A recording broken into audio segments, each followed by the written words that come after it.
Hi ഡിയോസ്. ഫെബ്രുവരിയിൽ നടക്കുന്ന കേരള സെറ്റ് ഫിസിക്സ് എക്സാമിനായിട്ട് പ്രിപ്പയർ ചെയ്യുന്നവർക്കായിട്ട് പ്രീവിയസ് ഇയർ ക്വസ്റ്റ്യൻ പേപ്പേഴ്സിൽ നിന്നും സെറ്റ് എക്സാമിന് വരാൻ സാധ്യതയുള്ള ചില ക്വസ്റ്റ്യൻസും അത് റിലേറ്റഡ് ആയിട്ടുള്ള തിയറീസും ചേരുന്ന ഒരു ഡിസ്കഷൻ സെക്ഷനാണിത്. സോ നമുക്ക് ഫസ്റ്റ് ക്വസ്റ്റ്യനിലേക്ക് പോകാം. The wave number K and the angular velocity omega of a wave are related by the dispersion relation omega square is equal to alpha k plus beta kq, where alpha and beta are positive constants. The wave number for which the phase velocity equals the group velocity. എന്താണ് ക്വസ്റ്റ്യനിൽ പറഞ്ഞിരിക്കുന്നത്? ഒരു dispersion relation തന്നിട്ടുണ്ട് നമുക്കല്ലേ. Then wave number കണ്ടുപിടിക്കാനാണ് ക്വസ്റ്റ്യനിൽ ചോദിച്ചിരിക്കുന്നത്. Wave number കണ്ടുപിടിക്കാനാണ് ക്വസ്റ്റ്യനിൽ ചോദിച്ചിരിക്കുന്നത്. That is K ആണ് നമുക്ക് കണ്ടുപിടിക്കേണ്ടത്. അത് കണ്ടുപിടിക്കാനായിട്ടൊരു ഹിന്റ് നമുക്ക് ക്വസ്റ്റ്യനിൽ തന്നിട്ടുണ്ട്. എന്താ തന്നിരിക്കുന്നത്? Phase velocity equals the group velocity. അതായത് വി പി, ഫേസ് വെലോസിറ്റി എന്ന് പറയുന്നത് വി ജി, ഗ്രൂപ്പ് വെലോസിറ്റിക്ക് ഈക്വൽ ആണെന്ന് ക്വസ്റ്റ്യനിൽ തന്നെ നമുക്ക് തന്നിട്ടുണ്ട്. അത് യൂസ് ചെയ്ത് നമ്മൾ ഡിസ്പേർഷൻ റിലേഷനും ഈ ഇക്വേഷനും ഡിസ്പേർഷൻ റിലേഷനും യൂസ് ചെയ്തിട്ട് നമ്മൾ വേവ് നമ്പർ കണ്ടുപിടിക്കുക എന്നുള്ളതാണ് ക്വസ്റ്റ്യനിൽ പറഞ്ഞിരിക്കുന്നത്. സോ എന്താണ് ഫേസ് വെലോസിറ്റി, എന്താണ് ഗ്രൂപ്പ് വെലോസിറ്റി എന്ന് നമ്മൾ ആദ്യം തന്നെ അറിഞ്ഞിരിക്കണം. ഇത് ക്വാണ്ടം മെക്കാനിക്സിന്റെ ബേസിക്സിൽ നമ്മൾ പഠിച്ചിട്ടുള്ള രണ്ട് കാര്യങ്ങളാണ്. എന്താണ് ഫേസ് വെലോസിറ്റി എന്ന് പറയുന്നത്?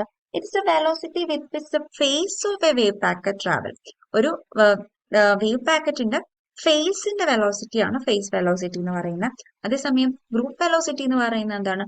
ഒരു ഗ്രൂപ്പ് ഓഫ് വേവിന്റെ അല്ലെങ്കിൽ ഒരു വേവ് പാക്കറ്റിന്റെ വെലോസിറ്റിയാണ് ഗ്രൂപ്പ് വെലോസിറ്റി എന്ന് പറയുന്നത്. ഈ രണ്ട് കാര്യങ്ങളും, ഫേസ് വെലോസിറ്റിയും ഗ്രൂപ്പ് വെലോസിറ്റിയും, നിങ്ങൾ പഠിച്ചിട്ടില്ലെങ്കിൽ പഠിച്ചു വെക്കണം. കാരണം ഇങ്ങനൊരു പ്രോബ്ലം അല്ലാതെ തന്നെ ഒബ്ജക്റ്റീവ് ടൈപ്പ് ആയിട്ട് കുറച്ച് ഇക്വേഷൻസ് തന്നിട്ട് which among the following is the correct equation for phase velocity അല്ലെങ്കിൽ ഗ്രൂപ്പ് വെലോസിറ്റി എന്നൊക്കെ സിമ്പിൾ ആയിട്ടുള്ള ക്വസ്റ്റ്യൻസും ഈ ടോപ്പിക്കിൽ നിന്ന് വരാൻ സാധ്യതയുണ്ട്. So phase velocity and group velocity important ആയിട്ടുള്ളൊരു ടോപ്പിക് തന്നെയാണ്. ഇനി എന്താണ് ഫേസ് വെലോസിറ്റിയുടെ വി പിയുടെ ഇക്വേഷൻ എന്ന് പറയുന്നത്? V P is equal to omega by K ആണ്. V G D omega by K ആണ്. ഒരു പർട്ടിക്കുലർ ഗ്രൂപ്പിന്റെ വെലോസിറ്റി ആണ് അല്ലെ, അത് D omega by D K ആണ്. So V P omega by K, group velocity V G എന്ന് പറയുന്നത് D omega by D K. അപ്പൊ ഇത് രണ്ടും നമ്മൾ ഇക്വേറ്റ് ചെയ്യാൻ പോവാം. അപ്പൊ അതിനായിട്ട് നമ്മുടെ കയ്യിൽ ഒമേഗ ബൈ കെയും ഇല്ല, ഡി ഒമേഗ ബൈ കെയും ഇല്ല അല്ലേ. പക്ഷെ നമുക്കത് കണ്ടുപിടിക്കാനായിട്ട് ഒരു റിലേഷൻ തന്നിട്ടില്ലേ? Dispersion relation omega square is equal to alpha K plus beta K cube. ഇനി ഇതിൽ നിന്ന് നമ്മൾ എങ്ങനെ ഒമേഗ ബൈ കെയും ഡി ഒമേഗ ബൈ കെയും കണ്ടുപിടിക്കുക എന്നുള്ളതാണ് നമ്മുടെ ടാസ്ക്. ഈ ഒരു ഇക്വേഷനിൽ നിന്ന് ഞാൻ ഒമേഗ ബൈ കെ പെട്ടെന്നല്ലേ കണ്ടുപിടിക്കാൻ ഈസി അല്ലേ? നമുക്കൊന്ന് നോക്കാം. ഇവിടെ ഒമേഗ സ്ക്വയർ ആണല്ലേ ഉള്ളത്. ഞാൻ അതിനെ ഒമേഗ ഇൻറ്റു ഒമേഗ എന്ന് എഴുതുക. എന്നിട്ട് ഇവിടെ ഒമേഗ ബൈ കെ വരണമെങ്കിൽ ഞാൻ ഇതിന്റെ അകത്തുനിന്നെല്ലാം ഓരോ കെ എന്ന് ഞാൻ പുറത്തെടുക്കുക. K into alpha plus beta K square. K എന്ന് ഞാൻ പുറത്തെടുത്തു. ബാക്കി എന്താ? ഇവിടെ ആൽഫയേ ഉള്ളൂ, ഇവിടെ കെ സ്ക്വയർ മാത്രമേ ഉള്ളൂ അല്ലെ. ഇനി ഞാൻ ഈ കെനെ ഇപ്പുറത്തോട്ട് കൊണ്ടുവരിക. എന്നിട്ടൊന്ന് റീഅറേഞ്ച് ചെയ്യുമ്പോൾ omega by K is equal to alpha plus beta K square by omega അല്ലെ. ഞാൻ ഈ ഇക്വേഷനെ ഒന്ന് റീഅറേഞ്ച് ചെയ്ത് എഴുതിയെന്നേ ഉള്ളൂ, വേറെ ഒന്നുമില്ല. അപ്പൊ എനിക്ക് ഒമേഗ ബൈ കെക്ക് ഒരു ഇക്വേഷൻ കിട്ടി. സോ ഞാൻ അതിന് ഇക്വേഷൻ നമ്പർ 1 എന്ന് കൊടുത്തു. ഇനി നമുക്ക് വേണ്ടത് ഡി ഒമേഗ ബൈ കെ. ഈ ഇക്വേഷനിൽ നിന്ന് D omega by D K കിട്ടാൻ എന്തെങ്കിലും വഴിയുണ്ടോ? ഇതിനൊന്ന് ഡിഫറൻഷിയേറ്റ് ചെയ്ത് നോക്കിയാലോ നമുക്ക്. ഈ ഇക്വേഷനെ ഞാനൊന്ന് ഡിഫറൻഷിയേറ്റ് ചെയ്യാൻ പോവാം. അപ്പൊ എങ്ങനെ വരും? 2 omega into D omega by D K plus is equal to, left സൈഡിൽ എങ്ങനെ വരും? കെ കൊണ്ടാണ് ഡിഫറൻഷിയേറ്റ് ചെയ്യുന്ന, alpha plus 3 beta K square. Correct അല്ലേ? വിത്ത് റെസ്പെക്ട് ടു കെ ഈ ഇക്വേഷനെ ഞാനങ്ങ് ഡിഫറൻഷിയേറ്റ് ചെയ്തു. Then D omega by D K is equal to, ഞാൻ 2 ഒമേഗനെ റൈറ്റ് സൈഡിലേക്ക് കൊണ്ടുപോയി. അപ്പൊ എങ്ങനെ വരും? Alpha plus 3 beta K square plus 2 omega, equation 2. രണ്ട് ഇക്വേഷൻസ് എനിക്ക് കിട്ടിയല്ലോ. ഞാൻ ഇതിനെ രണ്ടിനെയും ഇക്വേറ്റ് ചെയ്യാൻ പോവാം. അപ്പൊ ഇതെങ്ങനെ വരും? Omega by K is equal to alpha beta K square by omega equal to D omega by കെയോ alpha plus 3 beta K square by 2 omega. ഇത് രണ്ടുപേരും കൂടെ നമുക്കൊന്ന് ഇക്വേറ്റ് ചെയ്ത് നോക്കാം. Omega and omega get cancel. ഇതിനെ റീഅറേഞ്ച് ചെയ്യുമ്പോൾ 2നെ ഞാൻ ഇപ്പുറത്തോട്ട് കൊണ്ടുവന്നു. 2 alpha plus 2 beta K square is equal to alpha plus 3 beta K square. ഇത് ആൽഫേനെ ഞാൻ ഇപ്പുറത്തോട്ട് കൊണ്ടുവന്നു. അപ്പൊ 2 alpha minus alpha is equal to alpha. 3 beta K സ്ക്വയറിന് അപ്പുറത്തോട്ട് കൊണ്ടുവന്നു. അപ്പം 3 beta K square minus 2 beta K square എന്ന് പറയുമ്പോൾ beta K square. Then alpha by beta is equal to K square. Then K square is equal to alpha by beta. So K is equal to root of alpha by beta. Actually phase വെലോസിറ്റിയുടെയും group വെലോസിറ്റിയുടെയും equations നമുക്ക് അറിയാമെങ്കിൽ just ഒന്ന് അതിൽ നിന്ന് omega by കെയും D omega by കെയും കണ്ടുപിടിച്ചതിന് ശേഷം ജസ്റ്റ് ഒന്ന് റീഅറേഞ്ച് ചെയ്ത് കഴിഞ്ഞാൽ നമുക്ക് ഈ പ്രോബ്ലം സോൾവ് ചെയ്യാൻ പറ്റും. അപ്പൊ ഇതൊരു മീഡിയം ലെവൽ അല്ലെങ്കിൽ ബിലോ ആവറേജ് ആ ഒരു ലെവലിൽ വരുന്ന ഒരു പ്രോബ്ലം ആണ്. ഓക്കെ, നമുക്ക് നെക്സ്റ്റ് ക്വസ്റ്റ്യനിലേക്ക് പോകാം. The de Broglie wavelength of an electron accelerated through a potential difference of 10 kilovolt. എന്താണ് കണ്ടുപിടിക്കേണ്ടത്? ലാംഡയാണ് കണ്ടുപിടിക്കേണ്ടത്. Lambda is equal to H by P. അറിയാം അല്ലെ? നമുക്കിവിടെ തന്നിരിക്കുന്നത് എന്താണ്? പൊട്ടൻഷ്യൽ ഡിഫറൻസ് വി ആണ് തന്നിരിക്കുന്നത്. വിയും എച്ചും തമ്മിലുള്ള റിലേഷൻ അറിയാവോ? Lambda is equal to H by root of 2 MEV ആണ്.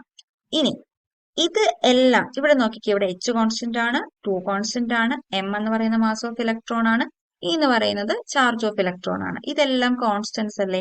ഈ കോൺസ്റ്റന്റ്സിനെ എല്ലാം സോൾവ് ചെയ്ത് കഴിഞ്ഞാൽ നമുക്ക് ഇത് ഇങ്ങനെ കിട്ടും, 12.27 by root V ആൻസ്ട്രം.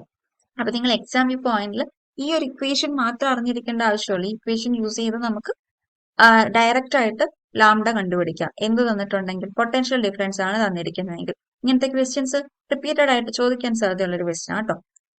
Potential difference തരും, അത് യൂസ് ചെയ്ത് ഡി ബ്രോഗ്ലി വേവ് ലെങ്ത് കണ്ടുപിടിക്കാം. ആൻസ്ട്രത്തിലുള്ള ആൻസർ ആയിരിക്കും ഈ ഒരു ഇക്വേഷൻ അപ്ലൈ ചെയ്താൽ കിട്ടുന്നത്.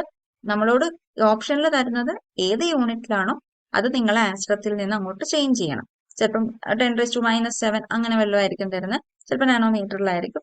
അപ്പൊ ഈവൻ ഏത് യൂണിറ്റിലാണോ നമുക്ക് തരുന്നത് അങ്ങോട്ട് ഇത് കൺവേർട്ട് ചെയ്യണം. ആൻസ്ട്രത്തിലായിരിക്കും equation answer. Lambda is equal to 12.27 by root V. ഇതെന്ന് പറയുന്നത് ആൻസ്ട്രത്തിലുള്ള വേവ് ലെങ്ത് ആയിരിക്കും കിട്ടുന്നത്, അത് മറക്കരുത്. ഇനി ഇത് മറന്നു പോവുകയാണെങ്കിൽ നമ്മൾ എങ്ങനെ ഇക്വേഷനിലേക്ക് എത്തും? H by P. പി എന്ന് പറഞ്ഞു കഴിഞ്ഞാൽ നമുക്ക് കൈനറ്റിക് എനർജി ആയിട്ടുള്ള റിലേഷനിലേക്ക് വരാം. Kinetic energy is equal to P square by 2m അല്ലേ? ഓക്കെ, അങ്ങനെയാണെങ്കിൽ P square is equal to kinetic energy into 2m. P is equal to 2m into kinetic energy എന്ന് ഞാൻ ഇലക്ട്രോൺ വോൾട്ടിന്റെ ടേംസിൽ എഴുതുക, E V. Root of P square ആണ് K into 2m, P is equal to root of 2m E V. അതിവിടെ substitute ചെയ്ത് കൊടുത്തു. അങ്ങനെയാണ് ഇക്വേഷനിലേക്ക് നമ്മൾ വന്നത്. അപ്പം ഇത് നമുക്ക് സോൾവ് ചെയ്ത് നോക്കാം. അപ്പൊ ഞാൻ ഡയറക്റ്റ് ഈ ഇക്വേഷനിലിട്ട് സോൾവ് ചെയ്യാൻ പോവാണ്. 12.27 divided by root of potential difference എത്രയാണ്? 10 കിലോ വോൾട്ട് ആണ്. അപ്പം നമ്മൾ എന്തിലേക്ക് കൺവേർട്ട് ചെയ്യണം? വോൾട്ടിലേക്ക് കൺവേർട്ട് ചെയ്യണം. സോൾവ് ചെയ്യുമ്പോൾ എന്ത് കിട്ടും? 12.27 ഡിവൈഡഡ് ബൈ റൂട്ട് ഓഫ് 10⁻⁴. അപ്പൊ 100. അപ്പൊ 0.1227 ആൻസ്ട്രം. ഓക്കെ, ഇതാണ് ഡി ബ്രോഗ്ലി വേവ് ലെങ്ത് എന്ന് പറയുന്നത്.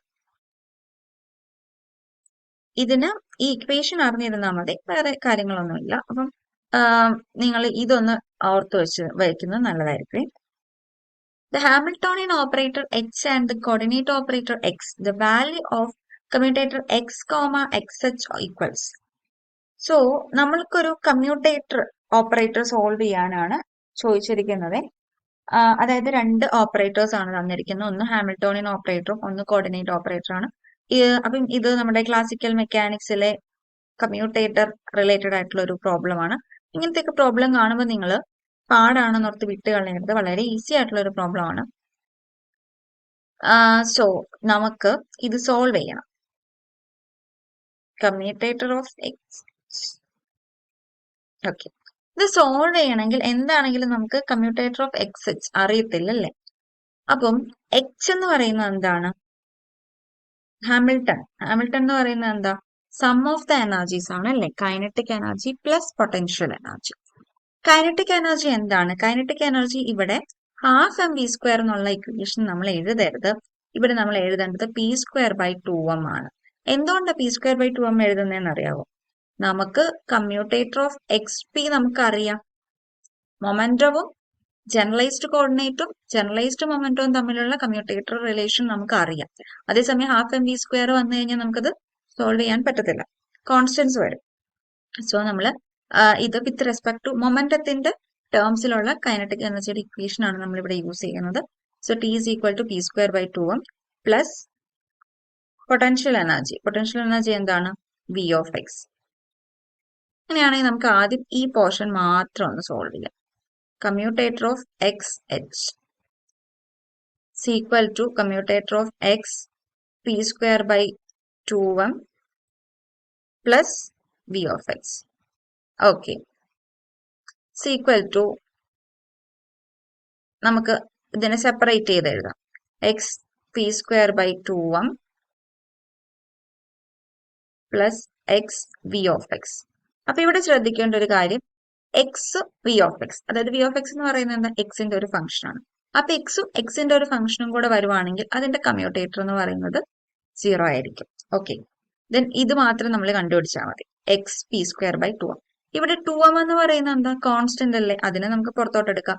ബാക്കി ആരൊക്കെയുണ്ട്? 1/2m X P square. ഇനി എക്സ് പി സ്ക്വയർ സോൾവ് ചെയ്യാൻ നിങ്ങൾക്ക് അറിയാമോ? എക്സ് പി എന്ന് പറയുന്നത് ഐ എച്ച് ക്രോസ് ആണ്. അപ്പൊ എക്സ് പി സ്ക്വയർ എന്ന് പറയുന്നത് I H cross into 2p ആണ്. എക്സ് പി എന്ന് പറയുന്നത് ഐ എച്ച് ക്രോസ് ആണ്. ദെൻ പി സ്ക്വയറിന്റെ കമ്മ്യൂട്ടേറ്ററും കൂടെ വരുമ്പോഴേക്കും 2p എന്ന് വരും. സോ ഇവിടെ എങ്ങനെ വരും? 1/2m I H cross 2p. 2ഉം 2ഉം ക്യാൻസൽ ആയി പോകും. ബാക്കി എന്തുണ്ട്? P square by M I H cross P by M. P square അല്ല, P by M. I H cross P by M. കഴിഞ്ഞോ ആൻസർ? ഇല്ല. എക്സ് എച്ചിന്റെ കമ്മ്യൂട്ടേറ്റർ ആണ് കിട്ടിയത്. നമ്മൾ ഇതിനെ ഇനി എന്തുമായിട്ട് കമ്മ്യൂട്ട് ചെയ്യണം? എക്സും ആയിട്ട്. അപ്പൊ എങ്ങനെ വരും? എക്സ് ഓഫ് എക്സ് എച്ചിന്റെ I H cross P by M ആണ്. കോൺസ്റ്റൻസിനെ എല്ലാം നമ്മൾ അങ്ങ് പുറത്തോട്ട് ഇടും. അപ്പൊ ബാക്കി എന്തുണ്ട്? അകത്ത് പുറത്തെടുക്കുന്നത് I H cross by M ആണ്. അകത്ത് ബാക്കി എക്സ് പി ഉണ്ട്. എക്സ് പി എന്താണ്? I H cross. അപ്പൊ I H cross by M into I H cross എന്ത് വരും? I into I square -1 minus H cross by M. ഇതാണ് ആൻസർ എന്ന് പറയുന്നത്. അപ്പം ഒരിക്കലും ഇവിടെ വെച്ച് നിർത്തിക്കളയരുത്. എക്സ് എച്ച് നമ്മൾ കണ്ടുപിടിക്കുമ്പോൾ I H cross P by M കിട്ടുമ്പോൾ തന്നെ ചിലപ്പോൾ നമ്മൾ തെറ്റിക്കാൻ വേണ്ടി ഓപ്ഷനിൽ ഇതും കാണും. ഇത് കണ്ട ഉടനെ അയ്യോ ആൻസർ കിട്ടിയല്ലോ എന്ന് ഓർത്ത് അവിടെ വെച്ച് നിർത്തിക്കളയരുത്. ദെൻ അതിന് എക്സ് വെച്ചും കൂടി കമ്മ്യൂട്ടേറ്റർ എടുക്കണം. Okay, next question. For a particle in one-dimensional potential of width a, the allowed energy and eigenfunction. Okay, ഇത് നമ്മൾ മിക്കവാറും ഡിഗ്രി ക്ലാസ്സുകളിലൊക്കെ നിങ്ങളിത് ബൈഹാർട്ട് ചെയ്ത് വെച്ചിട്ടുള്ള ഒരു ഇക്വേഷൻ ആയിരിക്കും. ഇല്ലെങ്കിൽ തന്നെ നിങ്ങളിത് പഠിച്ചു വെക്കണം. കാരണം ഇത് ഡിറൈവ് ചെയ്ത് നമുക്ക് ഒരിക്കലും സെറ്റ് എക്സാമിന് സോൾവ് ചെയ്യാൻ പറ്റത്തില്ല. സോ എന്താണ് ഇ എൻ? എനർജി ലെവൽ കണ്ടുപിടിക്കാനുള്ള ഇക്വേഷൻ എന്താണ്? N square H cross square pi square divided by 2m L square ആണ്. ഇത് നമ്മൾ സോൾവ് ചെയ്തെടുക്കുന്നതെന്ന് പറയുന്നത് ഷ്രോഡിഞ്ചർ ടൈം ഇൻഡിപെൻഡന്റ് ഷ്രോഡിഞ്ചർ ഇക്വേഷനിൽ നിന്ന് നമ്മൾ സോൾവ് ചെയ്തെടുക്കുന്ന ഡിറൈവ് ചെയ്തെടുക്കുന്ന ഒരു എനർജിയുടെ ഇക്വേഷൻ ആണ് ഈ കൊടുത്തിരിക്കുന്നത്. ആൻഡ് ഏഗൻ ഫംഗ്ഷൻ psi n എന്ന് പറയുന്നത് എന്താണ്? √2/L sin n pi by a into x. n pi by L into x. അപ്പൊ ഇവിടെ വിഡ്ത്ത് എത്രയാണ്? പൊട്ടൻഷ്യലിന്റെ പാർട്ടിക്കിൾ ഓഫ് ബോക്സിന്റെ വിഡ്ത്ത് എന്താണ്? എ ആണ്. അപ്പം ഈ എൽ എന്ന് പറയുന്നത് എന്താ? ബോക്സിന്റെ ലെങ്ത് ആണല്ലേ. അപ്പം എൽ മാറ്റിയിട്ട് നമുക്ക് എ എന്ന് കൊടുക്കണം. അപ്പൊ എങ്ങനെ വരും? N square H cross square pi square by 2m A square എന്ന് കൊടുക്കണം. ഓപ്ഷനിൽ നോക്കണം ഈ ഒരു ഓപ്ഷൻ ഉണ്ടോ എന്ന്. ഇനി ഈ ഓപ്ഷൻ ഇല്ലെങ്കിൽ നമ്മൾ എന്ത് ചെയ്യണം? അടുത്തത് ചിലപ്പോൾ എച്ച് ക്രോസ്, ഇത് എച്ച് ക്രോസ് ആണ്. നമുക്ക് എച്ച് ക്രോസിനെ എങ്ങനെ എഴുതാം? എച്ച് ക്രോസ് എന്ന് പറയുന്നത് ആക്ച്വലി h/2π ആണ്. അപ്പം ഓപ്ഷനിൽ നോക്കണം എച്ച് ക്രോസിന്റെ ടേമിലാണോ അതോ എച്ചിന്റെ ടേമിലാണോ കിടക്കണേ. എച്ചിന്റെ ടേമിലാണ് കിടക്കുന്നതെങ്കിൽ ഇതിനെ എച്ച് സ്ക്വയർ, എച്ച് ക്രോസിന് പകരം H square by 2π pi square, 2π square അപ്പൊ 4π സ്ക്വയർ വരും, divided by 2m a square. Pi സ്ക്വയറും കട്ടായി പോകും. Balance n square h square by 8ma². ഇതാണ് എച്ചിന്റെ ടേംസിലാണെങ്കിലുള്ള ഇക്വേഷൻ. എച്ച് ക്രോസിലാണ് ഓപ്ഷനിൽ തരുന്നതെങ്കിൽ ഇതാണ് എനർജി ലെവലിന്റെ ഇക്വേഷൻ. ഇനി അതുപോലെ തന്നെ ഇവിടെ വിട്ട് എ ആയതുകൊണ്ട്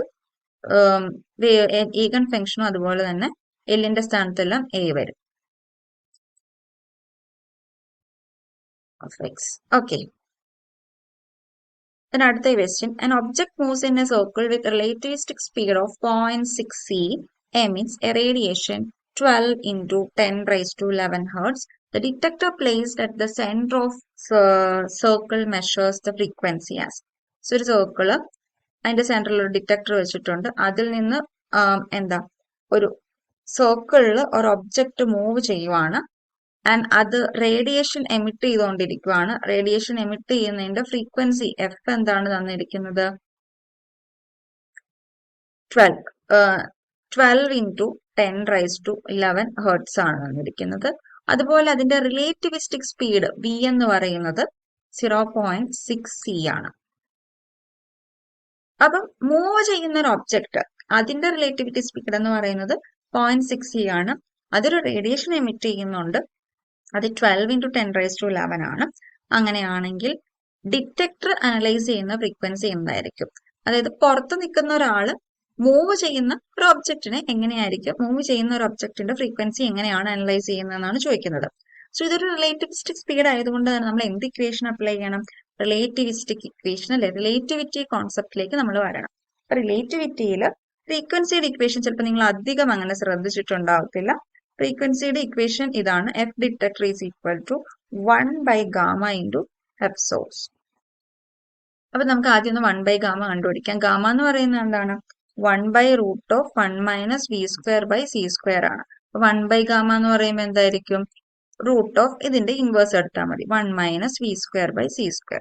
നമുക്ക് അതൊന്ന് കണ്ടുപിടിക്കാം. v എത്രയാണ്? 0.6 c ആണ്. 1/γ is equal to √(1 - 0.6 c²/c². Solve ചെയ്യുമ്പോൾ എങ്ങനെ വരും? 1 - c²ഉം കട്ട് ചെയ്ത് പോകും. 0.6ന്റെ സ്ക്വയർ എത്രയാണ്? 0.36. അപ്പം √(1 - 0.36 എന്ന് പറയുന്നത് എന്താണ്? 0.64 ഈക്വൽ ടു 0.8. 0.8 ആണ് ഗാമയുടെ വാല്യൂ. സോഴ്സ് തന്നിട്ടുണ്ടല്ലോ, സോഴ്സിന്റെ ഫ്രീക്വൻസി ക്വസ്റ്റ്യനിൽ തന്നിട്ടുണ്ട്. അപ്പൊ എങ്ങനെ വരും? 0.8 into 12 into 10 raised to 11 hertz. 12 into 8 എത്രയാ? 86. അപ്പൊ പോയിന്റ് വരുമ്പോൾ 8.6. 8.6 into 10 raised to 11 ഹെർട്സ്. അപ്പൊ വളരെ നമ്മൾ ക്വസ്റ്റ്യൻ കാണുമ്പോൾ ഒത്തിരി കാര്യങ്ങളുണ്ടെന്ന് വിചാരിക്കും അല്ലേ? അപ്പൊ ഈ ഒരൊറ്റ ഇക്വേഷൻ അറിയാമെങ്കിൽ പെട്ടെന്ന് സോൾവ് ചെയ്യാൻ പറ്റുന്ന ഒരു ഇക്വേഷൻ ആണ്. F detector is equal to 1/γ F source. സോഴ്സിന്റെ അതായത് റേഡിയേഷൻ എമിറ്റ് ചെയ്യുന്ന ആളെയാണ് നമ്മൾ സോഴ്സ് എന്ന് പറയുന്നത്. അതിന്റെ ഫ്രീക്വൻസി തന്നിട്ടുണ്ട്. അത് യൂസ് ചെയ്ത് നമ്മൾ ഡിറ്റക്ടർ എത്ര ഫ്രീക്വൻസിയാണ് കിട്ടുന്നത് എന്ന് നമുക്ക് മനസ്സിലാക്കാം. അപ്പം ഇത് പഠിക്കുമ്പോഴേക്കും നമ്മൾ റിലേറ്റിവിറ്റിയുടെ എല്ലാ ഇക്വേഷൻസും ഒന്ന് നോക്കാം. L is equal to L0 into √(1 - v²/c². ഇത് എന്തിന്റെ ഇക്വേഷൻ ആണ്? Length contraction. ലെങ്ത് കോൺട്രാക്ഷന്റെ ഇക്വേഷൻ ആണിത്. ഇതിൽ L ആണ് കോൺട്രാക്റ്റഡ് ആവുന്ന ലെങ്ത്. L0 L0 എന്ന് പറയുന്നത് പ്രോപ്പർ ലെങ്ത്, ഓൾറെഡി അതിനുള്ള ഫിക്സഡ് ലെങ്ത് ആണ്. അത് മൂവ് ചെയ്യുമ്പോൾ നമുക്ക് ഫീൽ ചെയ്യുന്ന ആ ഒരു കോൺട്രാക്ഷൻ ആണ് L എന്ന് പറയുന്നത്. ദെൻ ഡെൽറ്റ ടി ടൈം എന്താ ചെയ്യുന്നത്? ഡയലേറ്റഡ് ആവുകയാണ് ചെയ്യുന്നത്. Delta T is equal to delta T 0 divided by 1 - v²/c². Time ഡയലേഷന്റെ ഇക്വേഷൻ. ഇതും നിങ്ങൾ പഠിച്ചു വെക്കണം. ഡയലേഷൻ. ദെൻ മാസിൻ്റെത് m is equal to m0 by √(1 - v²/c². ഇതിൽ m എന്താണ്? ഇത് റെസ്റ്റ് മാസ് ആണ്. റെസ്റ്റ് മാസ് ആണ്. അപ്പം അത് ഫോട്ടോണിന്റെ കേസിലൊക്കെ ആണെങ്കിൽ റെസ്റ്റ് മാസ് എന്തായിരിക്കും? റെസ്റ്റ് മാസ് 0 ആയിരിക്കും. അപ്പം അതും ഒന്ന് നോട്ട് ചെയ്ത് വെക്കുക. ദെൻ കൈനറ്റിക് എനർജിയുടെ ഇക്വേഷൻ എന്ന് പറയുന്നത് m - m0 into c² ആണ്. അപ്പം ഈ ഇക്വേഷൻസിന്റെ ഒക്കെ കൂടെ ഈ ഒരു ഇക്വേഷനും കൂടി നോട്ട് ചെയ്ത് വെക്കുക. അപ്പൊ ഇത്രയും ഇക്വേഷൻസ് നിങ്ങൾ പഠിച്ചിട്ട് അതിന്റെ 1-2 പ്രോബ്ലംസും കൂടെ ഡിസ്കസ് ചെയ്താൽ തന്നെ റിലേറ്റിവിറ്റി എന്ന് പറയുന്ന ടോപ്പിക് നിങ്ങൾക്ക് ഓക്കെ ആയിരിക്കും. ഇതിനപ്പുറത്തോട്ടൊരു ക്വസ്റ്റ്യൻസ് ഒക്കെ റിലേറ്റിവിറ്റി എന്ന് വരാൻ ചാൻസ് കുറവാണ്. അപ്പൊ നമുക്ക് ബാക്കി ക്വസ്റ്റ്യൻസ് അടുത്തൊരു ക്ലാസ് ആയിട്ട് ഡിസ്കസ് ചെയ്യാം. Thank you.